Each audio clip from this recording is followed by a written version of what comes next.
Olá, tudo bem com você? Eu espero que sim. Aqui quem fala é o pastor Rodrigo Andrade, líder do Ministério da Saúde aqui no sul do estado do Rio de Janeiro. E eu gostaria de convidar você para esses próximos minutos, a gente poder, na palavra de Deus, buscarmos um pouco mais de instrução para os cuidados da nossa saúde.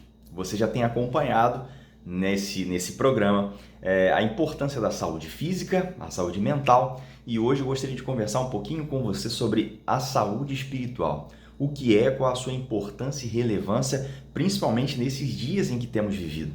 Legal? Bom, e nada melhor do que a Bíblia Sagrada para poder nos ajudar a termos essa compreensão de forma bem clara. Eu quero me utilizar de uma história que está na Bíblia, lá no Novo Testamento, no Evangelho de São Marcos. O capítulo é o capítulo 5 e o verso 25 em diante. Tá com a sua Bíblia aí? Já pegou? Já encontrou? Vou repetir. São Marcos, capítulo 5, verso 25 em diante. Ok? Já encontrou? Então vamos lá. Quero ler com você essa história que é assim, fantástica. Acompanha aí. A Bíblia Sagrada diz assim: grande multidão o seguia, comprimindo. Aconteceu que certa mulher, que havia 12 anos, vivia sofrendo de uma hemorragia e muito padecera a mão de vários médicos, tendo despendido tudo quanto possuía, sem contudo nada aproveitar, antes pelo contrário, indo a pior. Tendo ouvido a fama de Jesus, vindo por trás dele, por entre a multidão, tocou-lhe a veste. Porque dizia: se eu apenas lhe tocar as vestes, ficarei curada. E logo se lhe estancou a hemorragia e sentiu no corpo estar curada do seu flagelo. Jesus, reconhecendo imediatamente que dele saíra poder, virando-se no meio da multidão, perguntou: quem me tocou nas vestes? Responderam-lhe os seus discípulos: vês que a multidão te aperta e dizes: quem me tocou? Ele, porém, olhava ao redor para ver quem fizera isso. Então a mulher, atemorizada e tremendo, cônscia do que nela se operara, veio, prostrou-se diante dele e declarou-lhe toda a verdade. E ele lhe disse: filha, a tua fé te salvou, vai-te em paz e fica livre do teu mal. Bom, essa história é uma história assim impressionante. Primeiro porque conta a história de uma mulher que infelizmente sofria por 12 anos de uma hemorragia. Agora, imagina você aí, né? Quando a gente sangra um pouquinho, já é assim, extremamente desconfortante, né? Desconfortável, terrível. E você precisa de doação de sangue, dependendo do ferimento. Enfim, agora imagina uma mulher com um fluxo de sangue interminável por 12 anos. Com certeza isso acarretou muitas perdas para essa mulher. E a gente pode elencar aqui a perda do dinheiro, como ela mesma falou, procurou vários tratamentos e ao invés de melhorar, pelo contrário, ela piorou desde o seu estado inicial. Além da perda material, a gente pode também aqui dizer que ela perdeu talvez família. Note, para o judaísmo, uma pessoa ter fluxo de sangue, no caso as mulheres, né, no período menstrual, elas eram consideradas imundas e elas precisavam ficar reclusas e depois elas precisavam passar por um processo, né, para que elas pudessem ser purificadas. Na verdade, o judaísmo ele compreendeu muitas regras e muitas leis criadas, né, pelos próprios judeus para que as pessoas pudessem se purificar. Então você já percebe que o contexto que nós estamos trabalhando aqui é um contexto em que as pessoas elas viam contaminação em muitas coisas. E existiam livros, né, para poder orientar o processo de purificação dos objetos, dos animais, dos objetos pessoais, das mulheres, do sexo, enfim. Era uma sociedade muito marcada por essas regras, que muitas vezes eram pesadas, né, para os seus seguidores, e isso se tornava um jugo muito difícil de se suportar pelos próprios judeus. E você percebe então que quando Jesus vem, ele vem justamente para poder vindicar o caráter do Pai. O que é isso? Ele vem para poder mostrar quem é o Pai, quem é Deus de verdade, o que ele espera dos seus filhos. E imagina que choque, né, de informações quando Jesus mostra um evangelho simples, o evangelho de cura, onde o ministério dele basicamente se resumia em trazer alívio ao sofrimento humano. E Jesus curou uma gama de dificuldades, necessidades especiais, em especial fisicamente falando. Ele curou cegos, ele curou coxos, ele curou surdos, mudos. Ele libertou muitas pessoas das limitações que essa vida em algum momento trouxe para essas pessoas. Só que o que eu quero ressaltar aqui, e que a gente tem o objetivo de deixar claro na sua mente aí, amigo, amiga, irmão, irmã, é que Jesus ele veio não apenas para promover a cura física, mas ele veio também para poder promover uma cura mais completa, mais holística, cuidando de todas as áreas da vida do ser humano. Não adiantaria ele apenas fazer curas físicas, porque ele sabia, e você também bem sabe, que as pessoas às vezes elas podem até ter um corpo aparentemente saudável, mas a mente, as emoções, traumas não resolvidos, problemas com a família, um casamento desfeito, problemas com os filhos, no trabalho, no cursinho, na faculdade, geram um estresse, uma sobrecarga e a pessoa não fica bem. Então, Jesus ele veio para promover também a restauração da saúde das pessoas de forma assim, bem completa mesmo. E não dá para a gente falar dessa completude, se Jesus não trabalhasse a questão espiritual. Você percebe então que a maioria das pessoas, inclusive dessa mulher da história que acabamos de ouvir, eles buscavam uma cura física, porque o físico é que eles viam e talvez achavam o mais importante. Só que Jesus ele estava preocupado com o além, ele queria fazer mais, ele queria mostrar para essas pessoas que elas tinham mais problemas do que problemas físicos. E se tem uma coisa que essas pessoas sofriam, que eu e você hoje ainda sofremos, é da maior doença espiritual, que é exatamente o pecado. A convivência com o pecado nos torna doentes. Não é à toa que a própria Bíblia Sagrada vai dizer no outro momento que todos nós pecamos e por isso carecemos da graça de Deus. Você já começou então a entender aí qual que é a nossa intenção com essa história, com essa mensagem? Jesus ele queria não apenas libertar as pessoas de limitações físicas, mas limitações espirituais e quem sabe até das limitações que os impediam de compreender quem de fato é Deus e os planos que ele tem para mim, para você e para eles no passado.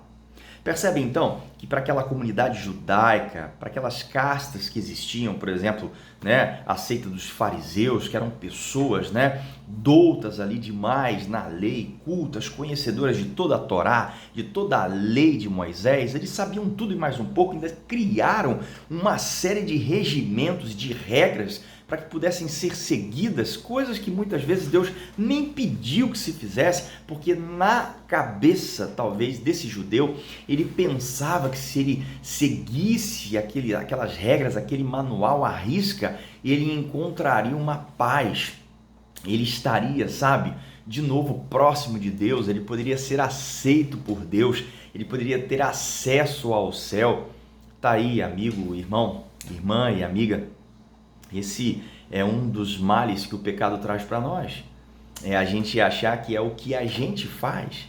E na verdade o que a gente está conversando aqui não se trata do que eu ou você somos capazes de fazer. Não é sobre o que nós podemos fazer, mas é sobre o que Ele faz, o que Ele pode fazer. E Deus pode fazer tudo. Não é o que nós conseguimos fazer porque a gente não consegue nada.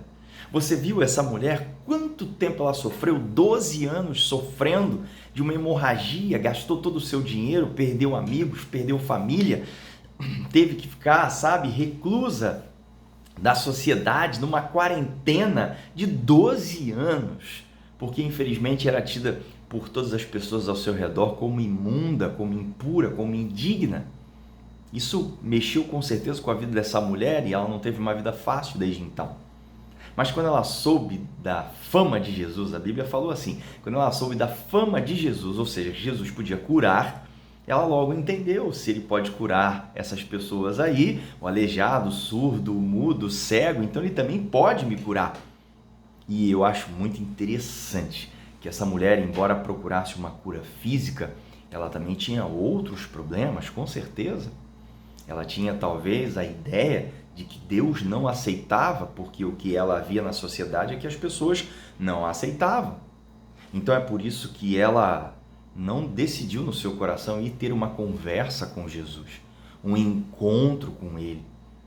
Ela foi pelo menos para conseguir ter um esbarrão. Mas olha a fé dessa mulher, né? Às vezes a gente vive uma vida inteira dentro da igreja e a gente não tem um segundo da fé que essa mulher teve. É uma lição para nós. Ela então traça um plano, ela consegue se desvencilhar, já cansada, mas ela consegue se desvencilhar da multidão, e ela vai daqui, vai de lá, vai por cá, e de repente ela consegue se aproximar de Jesus com muito medo, porque a sua situação era uma situação que era muito desfavorável, mas ela consegue tocar na orla do manto de Cristo.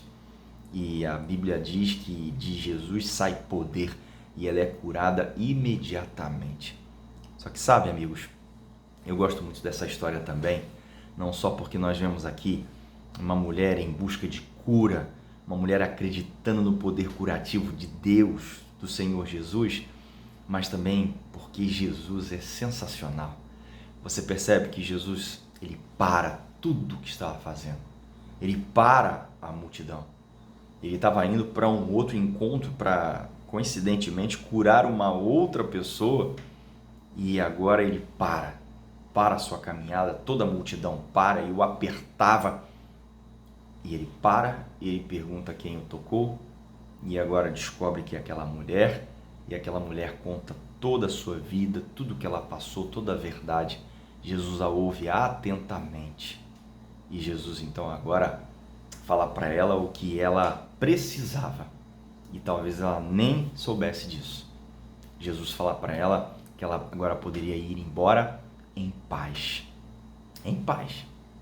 E quando Jesus ele fala isso, quando ele tem esse encontro com ela, e veja, ela já estava curada, ela já podia ir embora para casa, mas Jesus faz questão de parar e ouvir. Sabe por quê? Porque Jesus não queria, sabe, que aquela mulher tivesse apenas um esbarrão, um encontro efêmero com ele. Jesus queria ter com essa mulher relacionamento. E tá aí, amigo, se você talvez não sabia o que era saúde espiritual, é isso. Saúde espiritual é relacionamento com aquele que talvez a gente ainda não pode ver, mas a gente pode sentir e que existe, que nos criou, que cuida da gente e que um dia poderemos ver com os nossos próprios olhos, que é o nosso Deus. Então, esse relacionamento que faz com que a nossa vida ela tenha significado, ela tenha utilidade, ela tenha relevância e faz você também agora promover melhorias na sua saúde. Porque quem tem relacionamento com Deus entende que o seu corpo é templo do Espírito Santo desse Deus. Entende também que a sua mente é o canal de comunicação com esse Deus. Ora, se eu entendo que o meu corpo, que a minha mente é a forma que eu tenho para poder trabalhar com Deus e para Deus e manter uma comunicação direta, vertical com Deus, eu automaticamente vou entender que quando eu me abstenho de alguns tipos de alimentos, quando eu pratico exercícios físicos, quando eu coloco em prática, enfim, todos os 8 remédios naturais que o próprio Deus deixou para que seguíssemos em sua palavra, eu entendo que eu também estou promovendo a minha saúde espiritual e automaticamente a minha saúde espiritual ela consegue também promover o bom funcionamento da minha mente e do meu corpo. Percebeu isso? Percebeu essa lógica, essa roda, né? Esse ciclo, na verdade. Então Jesus, ele fala com aquela mulher, conversa com ela, resolve problemas que talvez nem ela sabia que precisava resolver, e ele dá para ela uma sentença muito especial. Filha, a tua fé te salvou. Por que Jesus falou salvou? Ele não poderia ter dito, filha, a tua fé curou você? A tua fé acabou com a sua hemorragia? A tua fé vai devolver você a sua família? A tua fé vai devolver você a sociedade? Não, Jesus falou, a tua fé te salvou, porque o que estava em jogo não era apenas aquela saúde que nós podemos ver, mas a saúde espiritual, a dignidade daquela mulher. Devolveu para ela a certeza que Deus a aceitava do jeito que ela era, do jeito que ela estava, mas para fazer ela ser alguém melhor. Percebe isso, amigo? Olha, que coisa mais impressionante. E Jesus fala, vai em paz, vai em paz. E a saúde espiritual é isso. Ela promove para mim e para você paz. A certeza que no fim tudo vai acabar bem. A certeza que mesmo que eu tenha sofrido 12, 30, 40, 50 anos, no fim, Deus vai retribuir a minha fé. Deus vai cuidar de mim. Deus vai dar para mim o que talvez o pecado roubou, o que essa vida não pôde me dar. E aquela mulher, então, agora ela é curada e ela é despedida em paz para sua casa, como também um testemunho vivo para outras pessoas que estavam ali apertando-se, acotovelando, acompanhando Jesus, mas na sua vida não acontecia nada, nem um milagre. Olha só, que coisa mais antitética, né? Jesus, uma multidão, uma mulher, somente ela é curada. Somente ela é capaz de ir embora para casa em paz. E aquela multidão? Sabe, muitas vezes nós vemos isso acontecendo em nossos dias. Nós estamos aí falando de Deus o tempo todo. Quem sabe a gente vai à igreja, tem uma vida religiosa, mas infelizmente a gente não pode olhar para trás e dizer, sabe, qual foi o momento, o dia em que realmente Deus tocou na sua vida e curou você. É bem verdade que vamos precisar caminhar com algumas mazelas do pecado até que ele venha. Mas hoje você pode ir para sua casa. Na verdade, você já está em casa. Você pode ficar em paz. Você pode ter a certeza que Deus te recebeu do jeito que você é. Que Deus entendeu os caminhos pelos quais você passou para chegar até aqui. E Deus é desejoso não só de promover uma cura física em você, mas também de perdoar todos os seus pecados e limpar você da pior doença espiritual e começar agora um relacionamento verdadeiro contigo. Aquela multidão teve uma grande lição naquele dia, que Deus deseja ter relacionamento comigo e com você.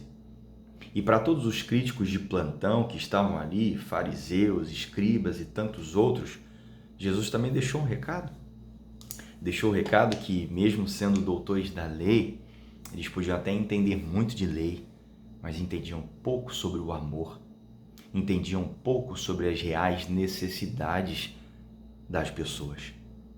Eu e você somos chamados por Deus para sermos a extensão dos braços dele, lá naquela cruz, para dizer para os amigos, familiares, irmãos, enfim, a todas as pessoas com quem entrarmos em contato, que Deus é capaz de curar todo e qualquer mal, toda e qualquer doença. Mas o mais importante, aquilo que é o alvo principal do Senhor Jesus, é salvar a mim e a você do pecado e dar para nós a condição de termos uma vida eterna, um dia com Ele nas mansões celestiais. É disso que a Bíblia Sagrada trata. Que Deus amou o mundo de tal maneira que deu o seu Filho unigênito para que todo que nele crê não pereça, mas tenha vida eterna. Então, mesmo que você venha adoecer nessa terra, mesmo que um dia você venha perder a sua vida, fique tranquilo, fique em paz, porque Jesus já produziu o antídoto para essa doença espiritual chamada pecado, porque o sangue dele tem poder para nos curar de todo mal e nos salvar para sempre. Que Deus te abençoe, que a história dessa mulher seja uma realidade na sua vida. E se você entende que precisa ir ter um encontro com Cristo para que Ele possa te curar, vá. Mas vá disposto a não ter apenas um esbarrão, um encontro efêmero de alguns segundos ou minutos. Mas vá, conte toda a sua verdade, conte a sua vida, abra seu coração para Ele, fala o que está te afligindo. Você sabe que quando você para orar, Deus ele se inclina do trono de graça dele lá no céu e ele ouve o que você tem a dizer, como se não houvesse mais ninguém para escutar, como se fosse só você e ele. O nosso Deus, amigo, é tremendo e ele é o nosso grande médico dos médicos, é o nosso grande bom pastor, é o nosso psicólogo, é aquele que está 24 horas por dia à nossa disposição para nos receber, dele sair poder e esse poder transformar a nossa vida para muito melhor. É seu desejo então ter uma vida transformada e a partir de agora ter uma saúde plena, fisicamente, mental e espiritualmente também? Então, você já sabe o que fazer.